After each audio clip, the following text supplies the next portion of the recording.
patuloy yung laban. Alam mo kung bakit? May sinabi ko kasi pag-asa, no? Kaya I wanted to react earlier. Yeah. Kung may basihan tayo, what's the standard of hope to continue the fight? Yes. That standard is in the man in that jail in the ICC. Matanda na, lumalaban pa rin. Kaya yan yung standard natin kung saan tayo sa ngayon. Ang promesa niya when he ran for office, tapang at malasakit. When VP Sara made the announcement that she will run for president, anong sabi niya? Ibalik ang tapang at malasakit, echoing the campaign promises of her father. So may pag-asa. May pag-asa tayo. Attorney, ang nakikita natin ngayon dyan is ang magiging kalaban natin para sa agaran pong magiging kasagutan sa panawagan po ng taong bayan, ang maibalik po siya sa ating bansa, is ito po hindi katanggap-tanggap sa kanila to. Gusto malaman ng ating mga kababayan, ibalik natin sa salitang pag-asa because yan na lang po talaga yung inaasahan natin. We're hoping na magkaroon ng paglilinaw at maibigay ang karapatan at maibalik sa atin talaga yung talagang nakibaka at nanindigan para sa totoo at tama para sa bayan. No? Sabi nga nila, meron bang pag-asa sa Korte Suprema? Kasi sa ICC, parang winasiwas lang tayo sa kawalan eh. Sakali pong mag-decide ang Supreme Court, pabor ba? Sakali pong mag-decide ang Supreme Court na papabor po kay PRRD, ano pong magiging epekto nito sa ICC? Attorney? Mabigat na katanungan yan. Pero ang tanong mo naman was more on the ICC rather than on the Philippine Supreme Court. Kung sakaling mag-grant yung mga petition. Sa katanungan na yan, hindi ko talaga masagot yun. Kasi it will put burden on the ICC's continuing jurisdiction on. In so far as we are concerned, I did mention this by the way, no, on the last day, na maganda yung closing statement ni Attorney Kaufman to put in context. Kasi the first 3 days, talagang sinisiraan yung dating Pangulo patungkol dun sa mga alegasyon, no, everything else, no. Hindi ko sinasabi na totoo, hindi ko rin sinasabi na sinungaling. Basta sinisiraan. Yan ang gusto kong clarify. But whatever is the case, si Attorney Kaufman made a very compelling closing statement. So that may makita kang ibang perspective kung sino yung kliyente niya. So basically, Attorney Kaufman was not only talking to the pre-trial chamber, was not only addressing the prosecution, he was actually addressing the bigger audience. And the bigger audience is the Filipino people.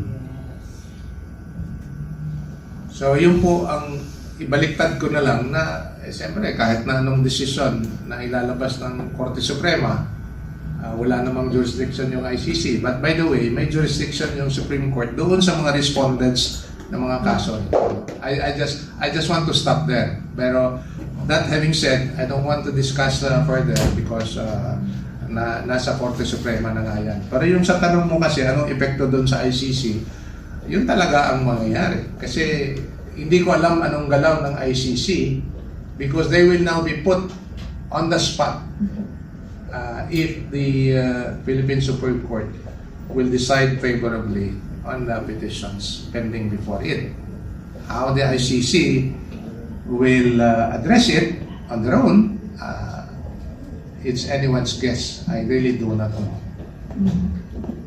Nakakalungkot kasi yung mga nakaraang araw po at nakaraang linggo, may mga usapin na parang sa atin, mga tao o sa Pilipino pumabor yung mga desisyong inilabas ng Supreme Court. Why I say sa Pilipino? Sapagkat yun po yung inaabangan natin eh.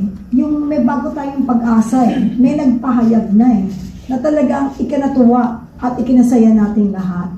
Dahil, Salamat dahil meron na tayong talagang tagapagtanggol at magbibigay linaw at maibabalik na lahat ng mga nawala sa ating bayan. Kaya natuwa tayo. Pero bagamat nagkaroon ng ganong pagpapahayag at nagkaroon din ng maliwanag at malinaw na pagpapahayag at pagpapaliwanag ang Supreme Court dahil nga sinasabi nila doon sa kanilang paninindigang mali na mali ito. Walang ganito na dapat mangyari doon sa kinatawan na gusto talagang maging tagapagtanggol ng ating bayan.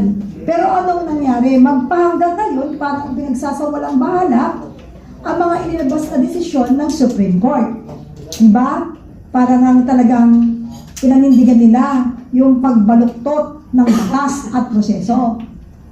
Kaya, kung ganun pa rin po ang magiging pananaw at paninindigan po ng ating pong Supreme Court, ako po ay hindi maalam.